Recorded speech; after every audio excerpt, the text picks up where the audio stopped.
it is very important gore o simole ko leng ko teng. It's important also to get training. That's why I go to get training, to look around. Anyone teaching drama, for example, or teaching dance, and go to those classes because and that's where you start making your networks as well from there. But basically, you learn the basics of your craft and you learn the discipline. When you go to the classes on a daily basis, then you'll be able to know okay, this is the channel that I'm supposed to take because you'll be in the class with people by now they're also taking the same journey as you. So there's no shortcut in this industry. There's hence a lot of girls end up because they want a shortcut. There's no shortcut. It took me years to even get a proper role on TV. So sometimes you're gonna have to be patient. You're gonna have to continuously mold your craft and continuously look for legit opportunities. And most importantly, get yourself an agent, especially if you want to get into TV so that you don't become scammed. So those are the advices that I would give to them. But never give up. There's no shortcut. Mold your craft. Take it seriously. If you want to go professional, get an agent.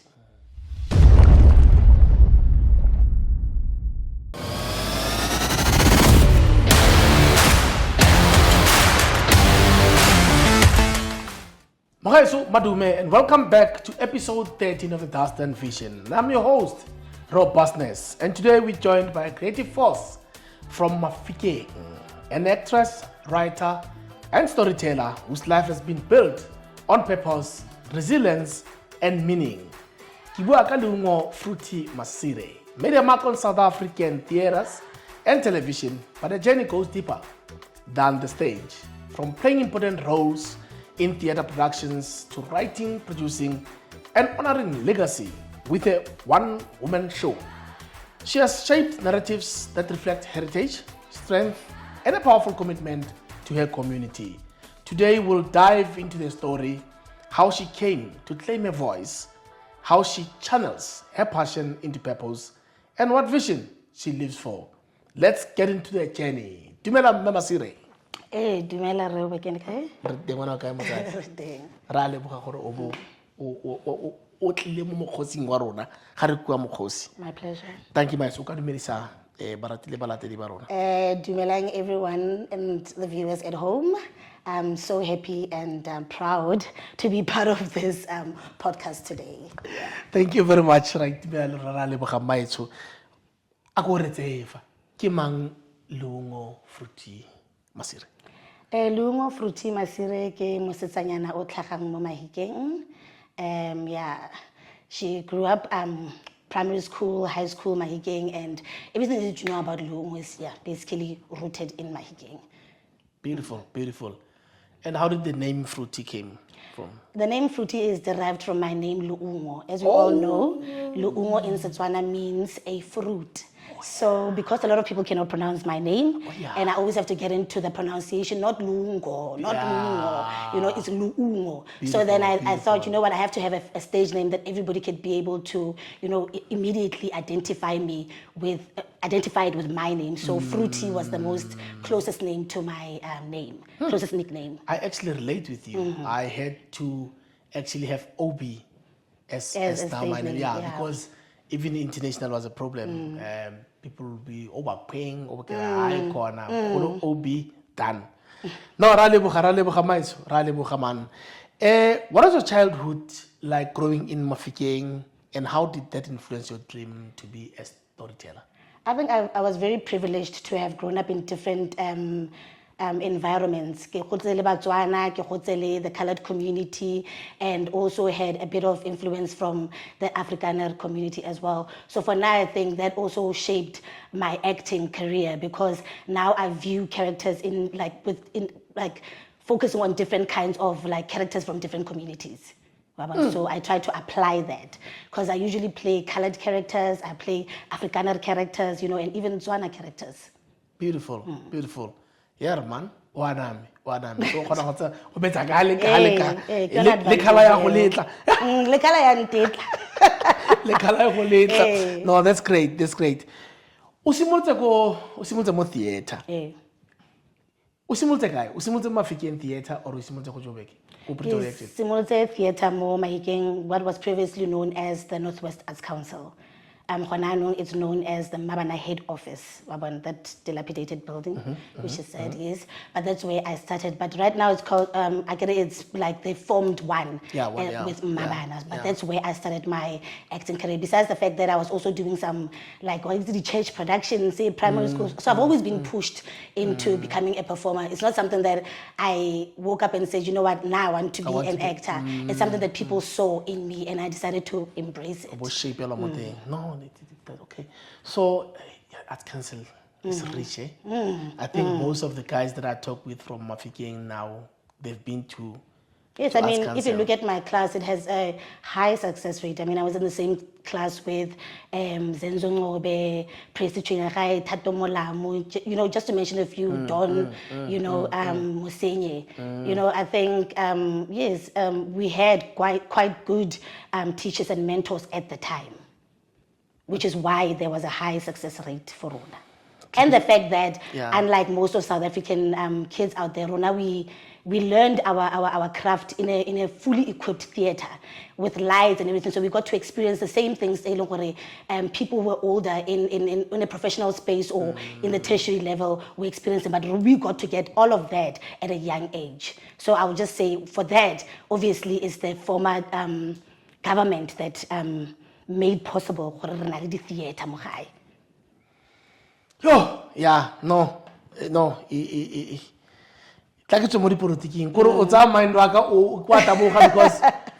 I know Arts Council produced the best in music, in whatever they touched, it was the best. Now you're sitting here and you say, "Cry my beloved Putaswana," but it's all good. We move on. We can't cry over spilled milk. Your first lead role in Ababemi. What did stepping on that stage teach you? You know what? Acting needs a lot of discipline, and to be quite honest, because 1 minute you are casted, 1 minute you could be pulled off because there's a long line of people who want to be famous, whether they're talented or not. So it showed me that you should be disciplined, focused, and be hungry for those opportunities. It was scary at the time because, of course, it was my first production. I did not know whether I have this in me. But after the first performance, seeing the reaction and the production, the Fringe Festival, Go Cultural Calabash, realized that there's something here. There's something here. Maybe I should try to focus now on it. Gee, I feel that. I can feel it at that young age. And over your career, you've done more than 20 theatre productions. How do you choose stories that are meaningful to you? To be quite honest, I'm going to tell you a journey of an actor, right? In South Africa, you don't have the power to choose the scripts that you perform in because you are driven by the fact that you need money. And there's no money. And like I said, the queue is long. So if you say no to this job, somebody else will take it. Unless if really the show now does not go with your morals and who you are in a society, then you can say, like, for example, if they ask you to play a prostitute, and maybe when you're like a really staunch church person, you wouldn't want to take that part. But if you don't take it, somebody else will. So I don't think we have the power until you produce, until you become a big name and you're really making money from different sides, then you can really have the opportunity to choose. If you lose that role, you might. And maybe you even say no to the role. I did that the role that was supposed to make you. True. Because I remember there's someone who did that mistake. I think on a Piditogo generation. And then there was a scene that was supposed to go a bit of your room, and then she refused. That was the end of her in the industry. So that's how painful it is. Industry nana motameko. Who are the directors and producers that you've worked with, especially in Gauteng? I would like to start with Paul Grootboom because he was my mentor. Of course, I have to give respect to that because most of everything that I know when it comes to acting and the experiences that I've had internationally on stage is because of Paul Grootboom. So I've worked with the likes of Paul Grootboom, Thabang Moleya on Netflix. I'll just mention those few. But I've worked with a lot of people in the industry throughout the years, and I respect all of them. Thank you very much. Let's say State Theatre. You talked about Paul, my lovely controversial director. Yes. How was it being in Pretoria? And when did you go there actually? Let's take it from there. I went to Pretoria around 2004. I remember it's just after I finished matric in 2003. So I went to the State Theatre. But you must remember that Paul had already started teaching us drama here in the Northwest Arts Council in Mahikeng. So when he moved to the State Theatre, it was kind of natural for all of us to kind of follow him. Yeah. So I went and I studied graphic designing. Then after that, I just felt this is not for me. The stage was calling me. So I called Paul and immediately I was casted on Cards. So that's my entry into the State Theatre at the time. Cards.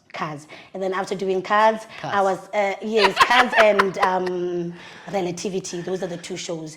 And the State Theatre shaped the kind of actor that I am because they gave me international exposure, most importantly. And they showed me how an actor needs to be treated professionally overseas and also in South Africa. I mean, I will never lie, they actually treated me quite well at the time. Cards was quite controversial. Mm-hmm. How did you survive there? I survived Cards because you remember Cards started in Mahikeng. Yeah, it was, I forgot his name, but yes, it was written by a guy from Mahikeng.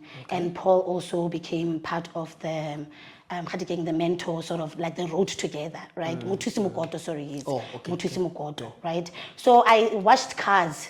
Again, older cast, and I was always there because Paul was mentoring us. So he would invite us into those spaces to come and watch the older actors, how they approach characters, the rehearsal space and all that. So for me, Cards was nothing new. I was already ready to do a show like that because I know that there's a difference between Loungo on the outside and Loungo on stage. That's not me. I'm portraying a different character. However, for me, I did say to Paul, I don't want to undress. So any character, any character, I don't care how short the dress is, how much my body's exposed, as long as I don't have a sex scene. So for me, that was like, if there's a sex scene, then I'm not going to do it.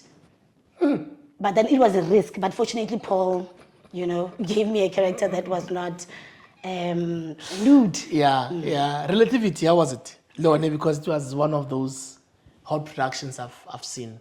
Yes, Relativity really taught a lot Kayone, and it won a lot of awards. Molefatsing. I was playing an older character. Like I said, I've played many different kinds of characters, but and I always base those characters from my background, from where I grew up. So this character, more Relativity, was a colored woman who was just wretched and all that, and she just did not give a damn about her child. She only cared about herself. So that also helped me realize what there's different kinds of characters out there to portray. Oh, yeah, those two productions only. Yeah, I'll believe you. I love the fact that I've played so many in most of Paul's productions. I could be playing two different characters in a production. So I felt like it was building me to the many supporting roles that I've played throughout my television career. So Stages into Stop Home develop my skill of playing and creating different characters. They're actually believable and don't look anything or sound anything alike. Okay, if you to bring us a picture of the difference between theatre in South Africa and theatre overseas. Theatre in South Africa is not respected, does not make enough money. You can perform to a theatre to an audience of 3 people in South Africa. I don't think they understand the importance and the quality of theatre. For most staging, there's no cut, there's no edit. It's pure, raw talent, Overseas, there's no way you can perform to an empty space. I'm sure you know that. When you take your show to a festival, within 3 months or so, your show is fully booked before you even land in the UK. So the way they treat actors, theatre actors that side, they know that's where the cream of the crop comes from. The cream of the crop comes from stage, where, there's no, wait, no, you didn't cry this time. Can we give you a little minute to, or let's spray something. There's no that on stage because the audience is here right now and they're expecting results, expecting to feel you right now at this in this very moment. So that side, it's by its But it's very, very serious. You see with the way the artists are thing, like they're regulated, even when it comes to the labor side of things, they're regulated. Now we are still far from being regulated. We don't have a pension fund, we don't have royalties. We're still way behind. We don't even have money coming from the government saying that as an artist who's been practicing for so long in this country, let us give you a little incentive for when you are not working. I mean, for example, now as an actor, if you go to the labor and you say, listen, I haven't been working for 6 months and they're going to say, no, you are working according to a system. But then when you know it's been 2 years, Yo. So those kind of things also need to be looked at so that we can be able to, if we say our democracy is really one of the best in the country, in the world, then it should be mimicking the so-called democracies that we are trying to put to match our democracy with. Yo, because now you take me back to the suffering of so many actors that we've been seeing on social media lately. Nonetheless, the ones you've passed as paupers, and it's not only on theater, it's a whole industry, musicians, like, how do we dodge this bullet? Because it looks like it's a bullet that will kill most of us. I mean, the only way to dodge this bullet is to fight. Is to fight for our rights. But while we are fighting, unfortunately, you cannot only be focusing on art alone in South Africa. That's why then I had to, venture into other things so I can be able to survive and be able to, when I'm doing when I'm shooting, I'm doing it for the love of it. Or when I'm performing on stage, it's no longer for the money because the money is not there. So there's no way we're going to change anything if we don't all stand up at the same time and say this is wrong. We also want to be treated the way all South African workers are treated. Because we are working. We are working. I mean, they're watching us on a daily basis. And we're being taxed. And we're being taxed more than the ordinary South African. Gee. Our industry contributes a lot of money. Exactly. And it's been there on the fight of this democracy. We were there. It's quite painful. You actually remind me, where I saw him saying, driver Uber or Bolt. So he was advising actors, guys, do other things on the side. Otherwise, go out and do something. You'll end up even quitting, stopping your craft because you feel like, no, it's not working. It's taking too much of your time. It's draining too much of your energy. And you end up feeling like you're not even good enough. It's not that. You need to be doing other things so that you can be able to have money and find other ways of, sustaining your talent, your craft. Jesus. Yeah, this is quite... But then if all of us keep quiet, then nothing is going to change. All of us need to revolt at the same time. Unfortunately. Yeah, true. Because sometimes in Nagoro, when you see these working artists trying to advocate and fight for the rights, you're like, no, but they're fine. They're getting paid. So now if I go there as somebody who's not working all the time, I could be sabotaged. I may not end up working because people will be like, I don't want to associate myself with Loungo because Loungo, Loungo fights too much. So if all of us can realize this fight is not for our current generation, it's for those who are coming. We are paving the way for them. Because it becomes sad for me noticing that my son actually has talent and I can see that he's going to want to become an actor or an artist, but I have to be the one to say to him, study something else. Don't do it. You're going to suffer. And then he's going to ask me, you're going to suffer, but you've been doing it for 26 years. Why have you not stopped? And you raised me. So one way or the other, that's the only way we're going to combat this, by all of us uniting and fighting against it. Or maybe we have to now boycott. I'm not influencing anyone, Mari. In South Africa, we have to fight in order to achieve a lot of things. We've seen that. It's part of our history. And how do you get it's part of our history? Yeah. Unfortunately. Take us back home, where theaters are no more working, where art is not being respected. What is your take on that? it's demoralizing, honestly, because you will be thinking that artists are not taking their proposals to the department, but then when you realize you realize that the policy document of the department does not actually reflect what we need on the ground. I get it, every single policy has to match the area that you are in. Right? For example, our policy document cannot be the same as like the one in Gauteng. Yeah. Should not. If it's the same, it should not actually be the same, because then the needs of the people in the Gauteng province are not the same as the people in the rural areas. And Rona, we are in the rural areas.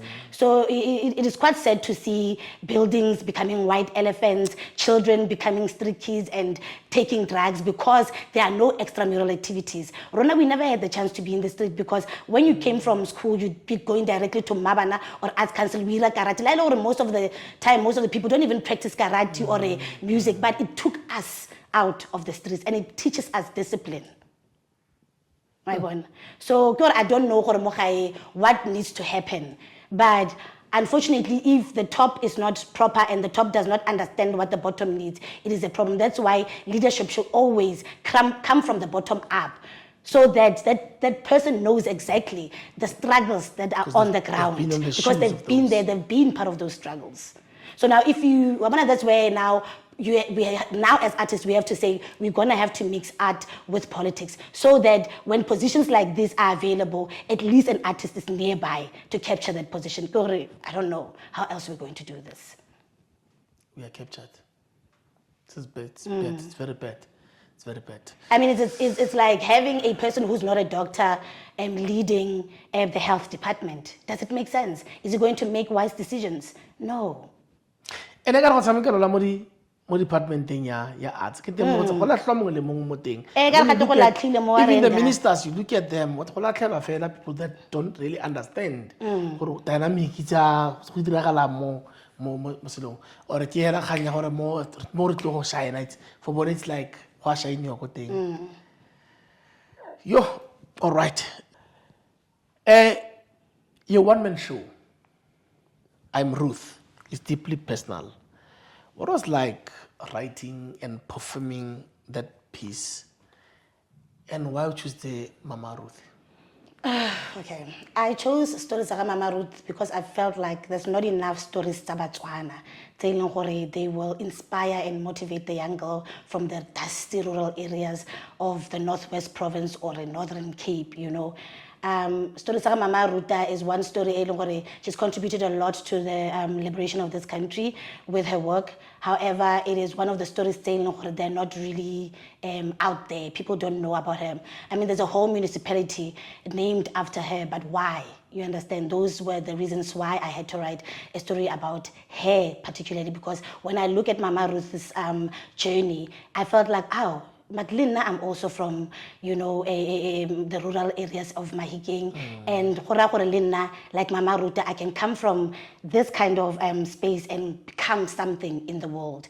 So those kind of stories, I see the stories saying not the stories are not about Botswana, but Moses Kotane. There's so many stories saying there's not a lot of theater. Being killed. Yes. A lot of theater productions, Kabo Mama Winnie, Kabo Nelson Mandela, and you know, Bo Walter Sisulu and all that. But not enough stories, productions, theater productions, no, television films that are written about our Tswana icons, as if Rona, we were just, you know, cowards. We did not contribute to the liberation of this country, you know. Yo, if you go to the history of Botswana is gone. Like everything is been closed. And it's like one big TikTok about smaller stories. But it's painful that, I mean, Mafikeng used to be the biggest city of this country, especially Watabanzu. You check most of the presenters from Metro FM, 2000, they were from here, Radio Pop. Most of the actors are from here, like, but the history is gone. I did my show like that as well, as a musical, because I wanted to celebrate music wa Setswana, also celebrate dance ya Setswana, also celebrate puo ya rona ya Setswana, ya Setswana. You understand? Especially because we all know that Setswana has different dialects. I also wanted to play with that in my production and showcase that as a comic element, you know. those are the reasons why and also the fact that my grandfather wrote a book, published a book in 1958 called Boshwa Japuo. Now it falls under Rare Books, I think at the University of Johannesburg. If you Google it, J.M. Lekheto, that's like my mother's father. So his book was also, he lost the rights to his book along the years, and my mother and her siblings had to fight for the rights of that book. So I felt like, it's no more shall we sit with stories like this, letting Batswana's work disappear as if we never existed. So for Night comes from Kakala, where we must preserve our heritage. After the hard work and of our icons. old people, yeah. True. I mean, for example, if you walk down my grandfather's street, there's not even a monument there that says, J.M. Lekheto, or the inheritance of language. We don't even speak our language, we're slowly losing it, Language is slowly becoming slang. Abatswana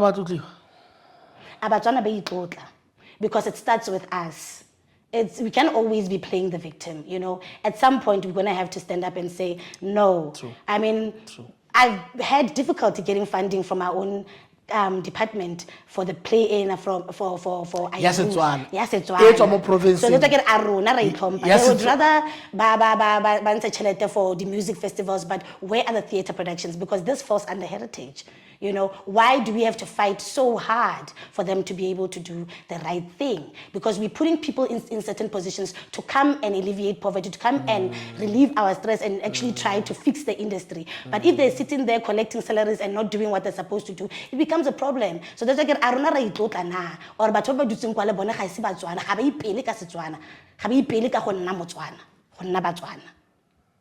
you actually remind me of a question that I asked myself.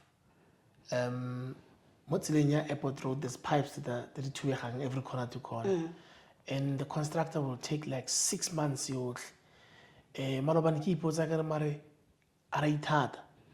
That's why it starts with us. I remember we used to have my house.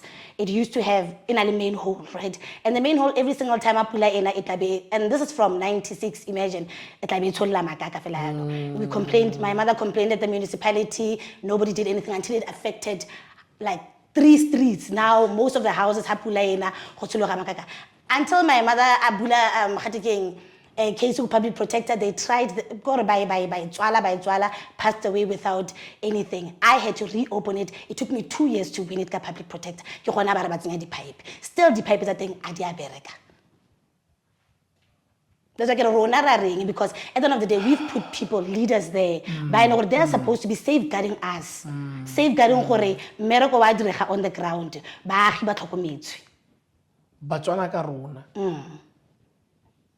That's like a general Yo, this is big, man. It's huge because I usually sit down and ask myself, province doesn't have a direction. And this province bill.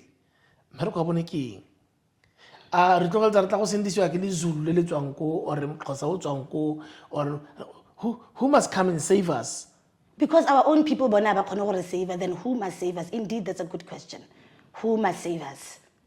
So that's why I always encourage people on the ground. If you're there's no point of you complaining on your couch.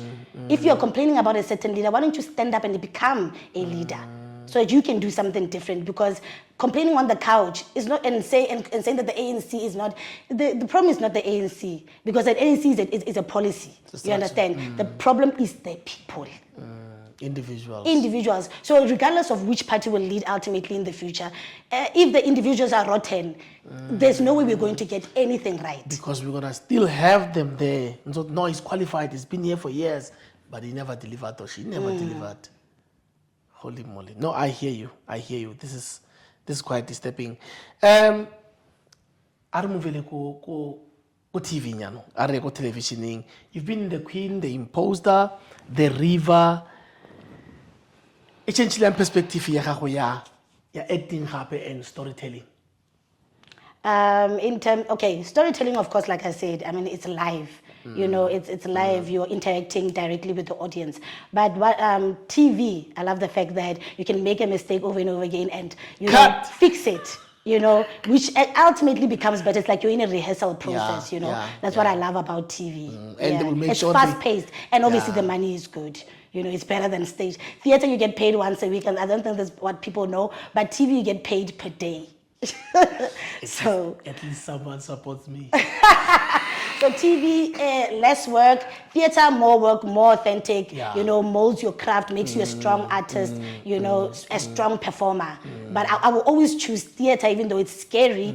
But then for the money, you know, Television, TV, baby. baby, TV, honey. Hey, something, yeah, something, yeah. Plus the fact that TV comes with the fact that with a lot of benefits, you can get sponsors, you can get so many things by you becoming famous as a brand. As a brand. Yeah. Holy. Oh, no, I hear you. But how was it? What's the difference between theater and television? I think I've just told you the differences between theater and television. Or what? Have I not? I want it on the side of acting. It's the same. No, it's not the same. Obviously, on stage, you have to project, right? And your expressions obviously have to be more so the person even sitting at the back. Yes. They must feel your presence. Even the person at the back should get the same performance as the person sitting in front, even if the seat at the back is quite cheap. Like they say in the UK, one of those seats at the back that will be a bit cheaper, or the ones in front would be more expensive. But then when you're performing for that person, because that person wanted to really be here. You understand? Regardless of the fact that they paid little money to get there. So theater. And then when it comes to TV, well, you know, TV, subtle, how we look godimo, acting how because why exaggerate that, you know, everything is just easy, just it's natural. Yeah. Nale card. Bona, aro spray nyana di credit tshologe mowa. Most staging you have to improvise and find a way to move on without the audience noticing what you've made a mistake. If you forget your line, improvise and move forward. Which is where in TV you can literally read the lines for your script only. That's why script is a production. But in theater you have to read the whole script, because especially if you're sharing scenes with people, that actor might forget their lines. You need to remind them in a strategic way their lines without the audience noticing. So those are the differences. Hallelujah. Now you answered me. And then how does being a producer and a writer fit into your art? How did it fit into your art? They go hand in hand. I think as much as you would love to only be a performer, right? At some point, you're going to have to take the skills that you've learned throughout the years and try to see what you have learned and create work for others. You can't always say when you want to be in front of the scenes. At some point, you have to be the one, you know, giving your knowledge and also producing work. Growing the industry. So for now, they just go hand in hand. I also come from a family of writers, like I said, and I also write poetry. So for me, it was important to also test myself with that regard, you know, how far am I? Can I actually do this and produce, give people work?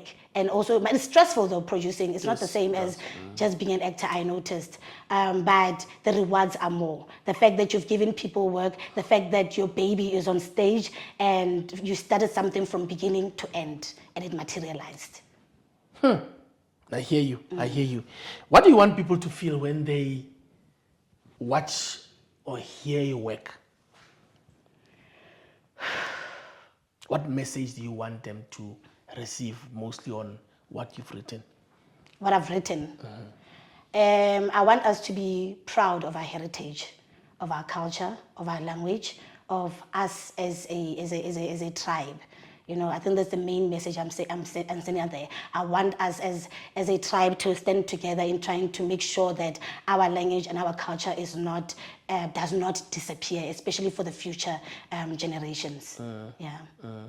Then when as an actor, as in Fruity, how do you want us to a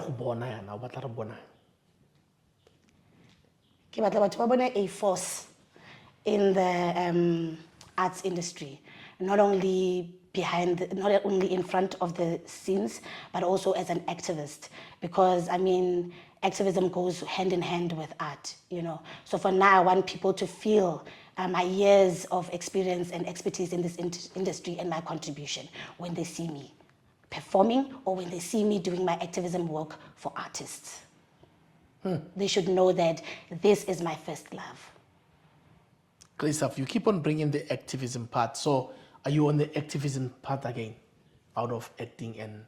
Yes, I actually do a lot of activism. I used to be an executive committee, SANCO, South African National Civic Organization, sub-regioning. So yes, I do a lot of activism work, but I decided to take that from SANCO, the experience that I had there, and bring it to the artists, because I'm a vocal person, so why not take that that trait, and then get more acting. So I advocate for that. That's why I'm in the National Steering Committee of the National Dialogue, representing cultural and creative industries in South Africa. Beautiful. And also Mohaye Mona, Mama Hiking, the sports, arts and culture clusters representing theatre, musical theatre and opera. So I think that's how far my activism work stems so far. Stepping into yourself, what is the role of creativity in healing individuals and communities? As I always mention, that art can be used as a form of educating, healing, and entertaining the community. You know, so it just depends on how you are approaching it. But now in my, for example, I Am Ruth, it's mainly edutainment, because it focuses on heritage and a person who was alive.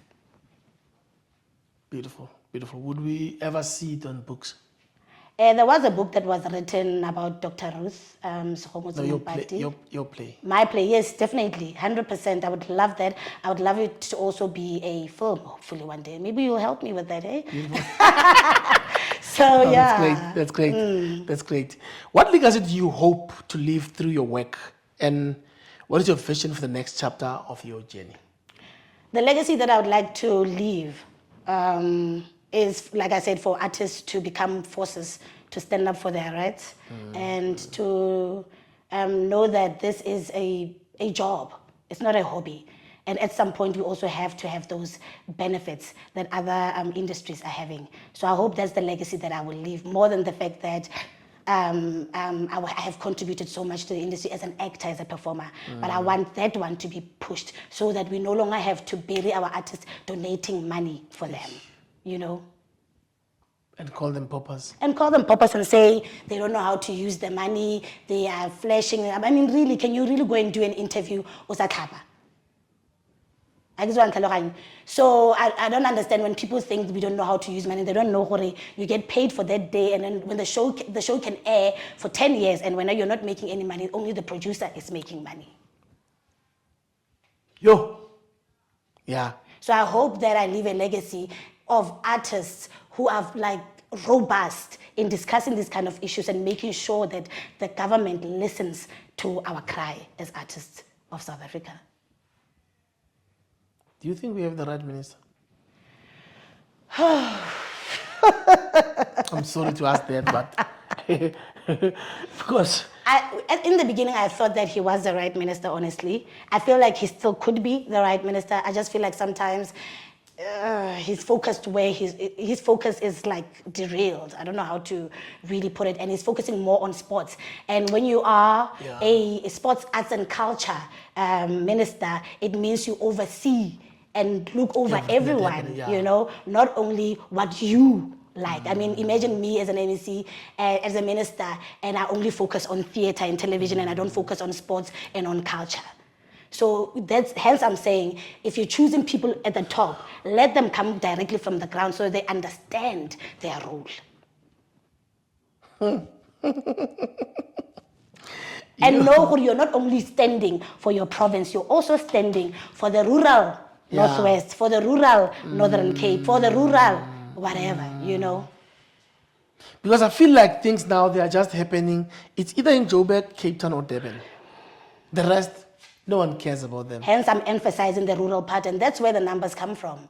We are the people who put the votes down. So why should our needs not be looked at? Why are we not counted? Why are we not We're only counted? being counted on the votes. Exactly. That But should when it's coming to change. service delivery, we're not being That counted. should change. But that's what I love about the national dialogue, because it has so many sectors that will be focusing on different kinds of things, and they will be going directly to have these kind of dialogues with the community. It's the president is sitting up there and he's listening to the people at the department, probably, not, it's not a fact, probably giving him the wrong reports about what the people on the ground are saying. So the national dialogue at least will give us an opportunity to go directly to maybe like Arre Tontonyane, and have this dialogue with the artists, the culture and creative industry. So now we're able to reason, okay, now the policy of the Northwest has to look like this because the people of the Northwest need this. According to their voices, not according to somebody who's standing in for them. The representatives and what's been happening with them. But I see Loungo man, thank you very much. Thank you very much for coming for this interview. I think we'll open other people's ears and eyes. I think what I can ask you now is, what can you say to a young girl who's in the rural areas, or even in the city, because there are those who are in the city, but they because they can't crack the industry.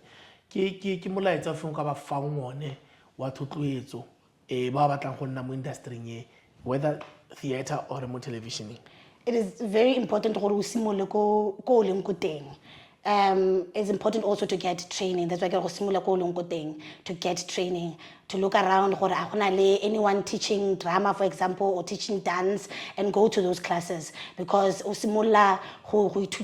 that's where you start making your networks as well from there. But basically you learn the basics of your craft, and you learn the discipline when you go to the classes on a daily basis. Then you'll be able to know okay, this is the channel that I'm supposed to take, because you'll be in the class with people they're also taking the same journey as you. So there's no shortcut in this industry. There's hence a lot of girls promise because they want a shortcut. There's no shortcut. It took me years to even get a proper role motivating. So sometimes you're going to have to be patient. You're going to have to continuously mold your craft and continuously look for legit opportunities. And most importantly, get yourself an agent, especially if you want to get into TV, so that you don't become scammed. So those are the advices that I would give to them. Never give up. There's no shortcut. Mold your craft. Take Seriously. If you want to go professional, get an agent.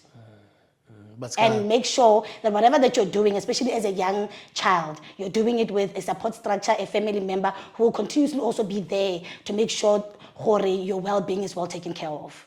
And know who you're dealing with. Know who you're dealing with, because I'm the person that I am because my mother, my parents, my family supported me. They held my hand. The first time I shoot Orlando, it was the first time, 2000. And but my uncle, who was in the industry, was there. Malume Sam Ramos, I'm sure you know him. Yes, he was there. He held my hand, looking over the contracts, making sure I'm not being abused as a child. So it's important to have acting man. No, take it seriously. This is a career that people go to school to study, and a lot of kids out there have made serious careers out of this. True. But it stems from your family supporting you and knowing what this is a career. Hence, whether you ultimately end up becoming a professional actor or not, Salang is going to teach you a couple of things, like, for example, discipline, being able to there's no shortcut. Basics and principles. Basics. Yo, no. O re file ho tla tlatla. Re lebogile gape thata ke boeletse. And I hope hore balatedi le barati ba showe They will learn from that. Basha le bone would get mafoko ha go le bone and le gone ba nne betere mo nakong e latelang. Nonetheless, your story reminds us that art is, it's not simple entertainment. It's a form of legacy, memory, and transformation. And you used your voice to carry history, which is very, very, very important. You raised your voice from your community and challenge us all to live with vision and meaning. And thank you for sharing this journey with us. Rikobile. Baratele balatedi. Lukse melungo. Ki disturbed hon. I'm very disturbed. Our industry are sota. Even if I wish one day we can get it will really do the best for us, so that in the same route, the same route, to be who we are, where we are today. The confidence you see us sitting here and talking to you guys, acting and doing all of that is because of the basics and principles from that. I wish the industry can be that solid again. I wouldn't say like before, but better than before.